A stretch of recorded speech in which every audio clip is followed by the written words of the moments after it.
Alright guys, good morning. It's day 32 of the Take It Easy tour. And I got to stay in Acadia National Park at a campsite, which was great. They charge you $30. They charge you $30 and there's no facilities really. I mean, there's a bathroom and there's no showers or hot water or anything like that. But you know what? It's Acadia. And it's worth it, I guess.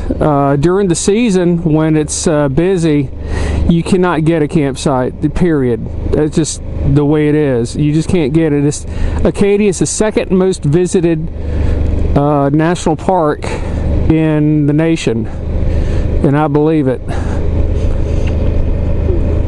But it's nice. I mean, it's great national park. If you get a chance to see the national parks, please do so, because they are great. They're special. Hey, lady with the dog. And so today we're going to just kind of explore Acadia, and I'll talk about Acadia a little bit and see some sights, and hopefully you'll get a little something out of it.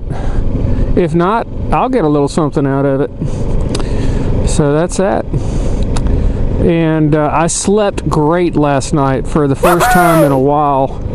Even in the hotel, I don't sleep very well, but last night, for some reason, I slept great. I mean, I slept from like 9:30 or so up until about 5 a.m. That sounds like it's not a whole lot of sleep, but it's what I need, and I slept great, so I didn't have any crazy-ass dreams or anything like that either. God, those dreams, man, they were getting to me there for a little while.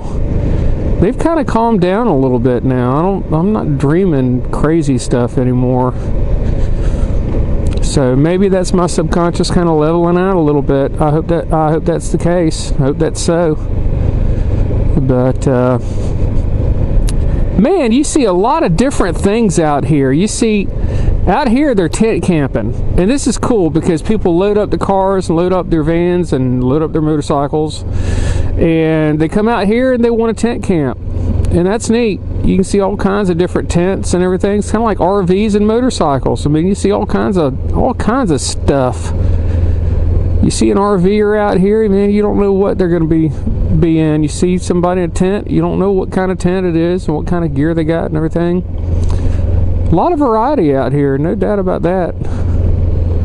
If you're asking, my tent is a Eureka Tetragon 2, and it's a 3-man tent.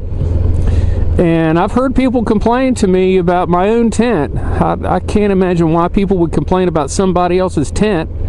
But the reason why I have that one is I can set it up. It's freestanding. It's very waterproof from what I've been able to tell so far, because I have camped in the rain.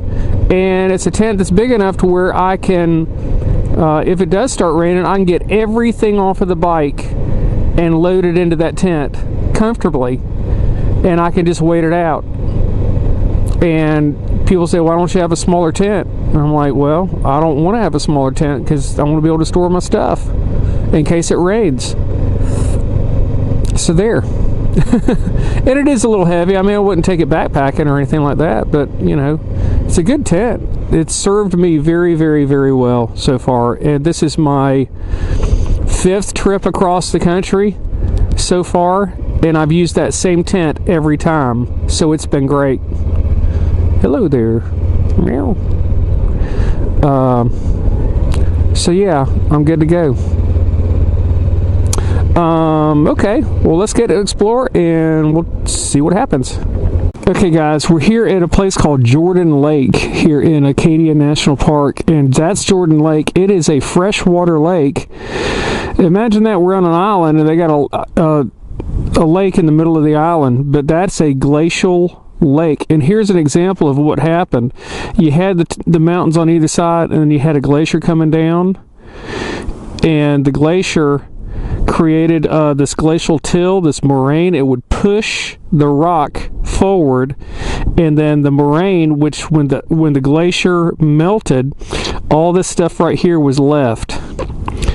And we have this all across the country in the north, where there's these moraines left of where the glaciers were. You can find them a lot in not Ohio, well, some in Ohio, and a lot of in Indiana and Wisconsin and all that stuff, and we got them up here too. And the ice was a mile thick. It would have gone up to the tops of the mountains over here on either side, and they just cut this groove, they cut this valley in right here. That's pretty amazing. But as a geology person myself, you know, I never had really seen that. I did see it when I went out west, but when I was studying it in college and school and everything, I never saw it. So this is really neat for me. But there's your geology lesson right there, how a glacier can form a lake and create a moraine left over. That's pretty cool. And I'm here at this place. There's supposed to be a restaurant here. Damn thing isn't open. It doesn't open until 9 o'clock, 9:30. I'm hungry, and it's only like 7:30. So we'll move on. Well, we're here at the top of a hill. I won't call it a mountain, but it's a hill. But that is a very special rock. This is called a bubble. And what would you think is special about this bubble? This bubble did not originate right here. This rock right here originated in a town called Ellsworth, 20 miles that way. And what happened was it got picked up by a glacier and carried along the side of the glacier, and it was deposited right here on this granite rock face. And the glacier continued on all the way down to there, down to the end of that lake. That's where the moraine is. You can see the ridge right there. That's where it stopped, and it started to melt. And then all the other rocks and everything that were deposited along the way just sat here. So this rock right here was carried 20 miles and was set here by a glacier that ended right over there. And look, I got Willie Nelson with me. His name is Don, and he's from Massachusetts, and he's out here hiking with his dog and his buddy down there. And we met at the rest area and everything. He came walking out from his vehicle. I said, "Look, it's Willie Nelson," and he gets that all the time. But man, he's a cool dude. He's got bikes. He's got a Moto Guzzi. He's got Hondas, and his wife bought an Airstream trailer. And say they are cool people, man. I've had the best time talking with him and hanging out with his dog and his buddy over here. So it's all good. We're having a good time. Donka Dave out. Alright guys, we are here at Sandy Beach in Acadia National freaking Park.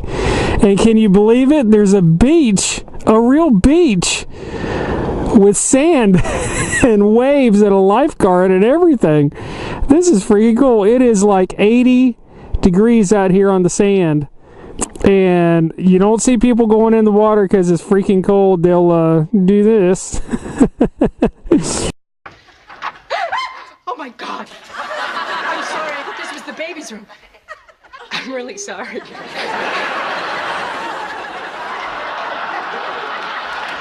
was in the pool! I was in the pool! If they go in. But this is freaking cool. There's a beach here. I'm gonna hang out here for a little while and just kind of chill out and soak up some rays and everything. Man, this looks like California. This doesn't look like Maine. Coastal Maine, you expect to have rocks like that. This looks cool. Abso-freaking-lutely. Very, very cool. All right, later. Well, that was a lot of fun. I spent about an hour there at the beach. That was fun. And now we're coming along the major coastal area here of Acadia, and there's a place up here supposed to be scenic, the Thunder Hole. So let's come on in here and see if we can find something.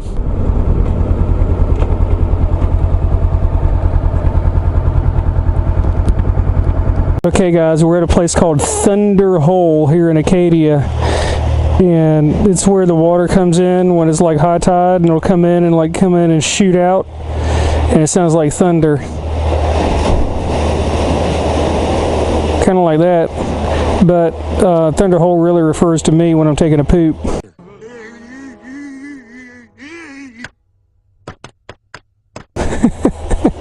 Because it's like thunder. Oh my goodness, I kill myself sometime. Alright, this Thunder Hole. And you see, you got all kinds of people here. I mean, all kinds of people from everywhere. They're just here to see this one thing, this one natural phenomena. Isn't that crazy? All these people come all the way out here from all over the country just to see this. Crazy. Alright. I'm sure everybody's looking at me like, what's that guy doing with the helmet on? Oh well. Here it comes. Nope. Not yet. We'll see if it'll come up soon. Probably not. They come in waves. Sets. Yeah, low tide. We're doing break. Nope. There is a little bit. Alright, talking to you about. Well, that was fun. We went there and saw the Thunder Hole or whatever it's called. Got some good footage of that. That was fun. And wow, just check this out. I mean, damn. This is just awesome. Awesome looking stuff. Really having a good time. Glad I came up here. And there's people from all over the place. I mean, just all over. Chinese people, Japanese people, people from all over the country. I mean, they come right up here to have a good time and enjoy the wilderness here. It's fun. Get out here and travel. Look at this view. Wow. That's just spectacular. Very, very cool. Yeah, take that picture. Get at it. There you go. All right, we'll move on. Well, I am at another place here in Acadia National Park, and it is a lighthouse, another lighthouse. And this is one on the southwestern portion of the park, and it's still being used by the Coast Guard. And this overlooks obviously this bay here. And I didn't know that that Maine has 70 lighthouses all in total. That's a lot of lighthouses. I was trying to see as many as I could, and I think I've only seen about maybe 10. So there's a lot more lighthouses to see, and I'm not going to get to them, I can promise you that. But it's beautiful here. What an absolutely beautiful day to have here in Acadia. It was like 75 and almost no wind. It was just beautiful, just gorgeous here. And neat place, you know, Acadia National Park.